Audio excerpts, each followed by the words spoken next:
moved to New York when I was 20 years old. Had a dream like everybody else in the world that wants to like do something in their life. And I just ended up making it happen. Before Kid Cudi would release Man on the Moon 3, The Chosen, over a decade after releasing Man on the Moon 2, The Legend of Mr. Rager, because he didn't want to rush greatness. Before Kid Cudi suffered an addiction to anti-depressant medication that had been prescribed to him to help him deal with an emotional breakdown. And it was like a really big thing for me, and it was something that, you know, kept me level. It was something that I felt like I needed, self-medicating. And before Kid Cudi would be called the most influential artist of the past decade by Kanye West. Before Kid Cudi had 2.2 million followers on Instagram, 2.5 million followers on Twitter, and 1.72 million subscribers on his YouTube channel at the time of this recording. Kid Cudi grew up in Cleveland, Ohio. His first real lesson in life that came at the age of 11 that would go on to influence his personality and music was losing his father to cancer. He was expelled from high school for threatening to cause bodily harm to his principal. He attended film school but dropped out and attempted to join the Navy, but his criminal record held him back. And that's when he decided to take his little $500 and move on over to New York to focus on a career in music. I had no idea how to go about it. I was living with my uncle, who was up in age at the time, 80 years old. He was an older uncle. So when I moved to New York, it's not like he could show me around and show me all the cool spots, you know. He was just kind of like, there's a train, and you get a Metro card, and you go. What's up, guys? It's your girl Azalea Hart, back with another video here for you on Before They Were Famous. This time, taking an updated look at none other than Kid Cudi prior to fame. It feels like he's been gone forever, but since he's just released the third installment to the Man on the Moon trilogy, I think it's time that we give him a little updated video.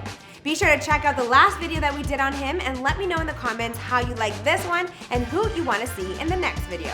Follow us on Instagram at Before They Were Famous, and feel free to follow me too at Azalea Zoe. Let's get into the story.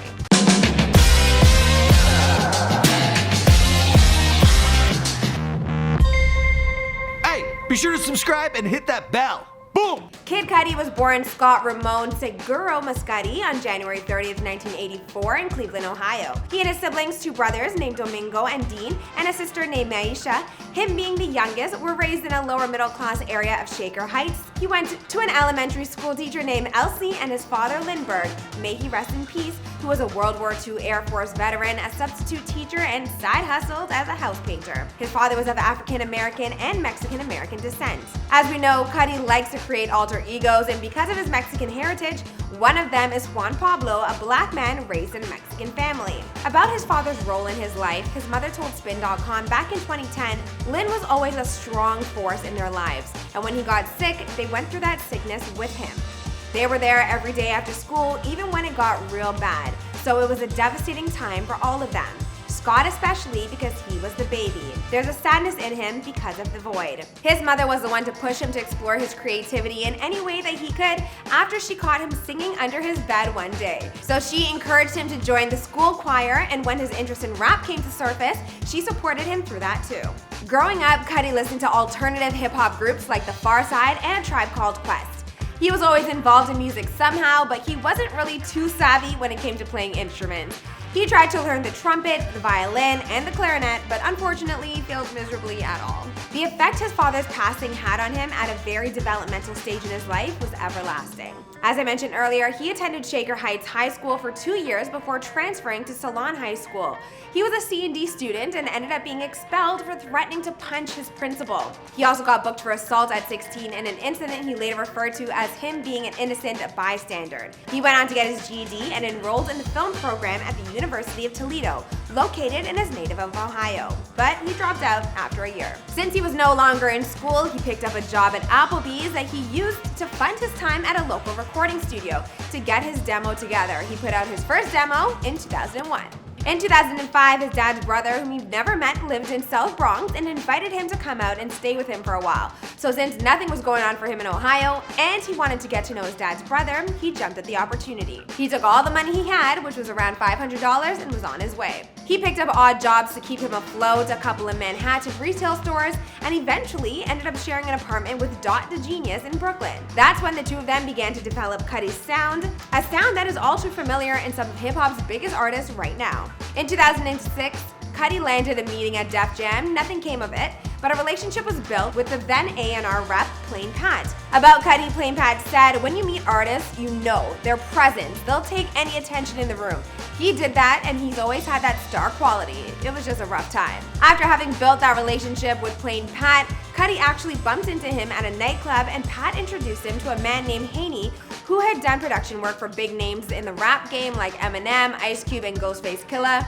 The three of them quickly became close friends and artistic and business partners. They began touring together, playing clubs in Philly and Toronto with crowds less than 200 people, making a little bit of money but a ton of memories. While working in retail at the Bape store, he met Kanye West and managed to slip him his demo tape. Also in 2006, his uncle, who he had lived with those first few months, had passed away. He said, "We were actually beefing because he forced me out of the house when I didn't have another situation set up. So I was bitter. I never apologized for it, and that kills me. That's why I wrote Day and Night. If he wasn't there to let me stay with him those first few months, there would be no Kid Cudi.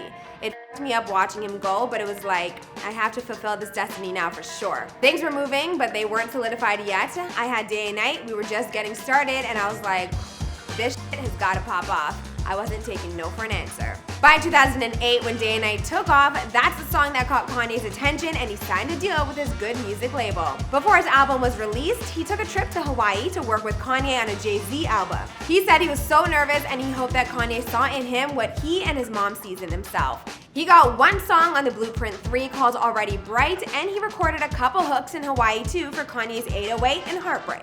Cudi then dropped his debut studio album, Man on the Moon, the end of Day, again with Day and Night on there, and soon after the song was everywhere, and I mean everywhere. Around that time, he landed his first TV role, so I guess that 1 year of studying film at Toledo University paid off. It was in an HBO series called How to Make It in America. It was canceled after 2 seasons, but he had a lot going on with his music at that time anyway. In 2010, he was actually nominated for 3 Grammys, but he also maintained a consistent stream of acting roles.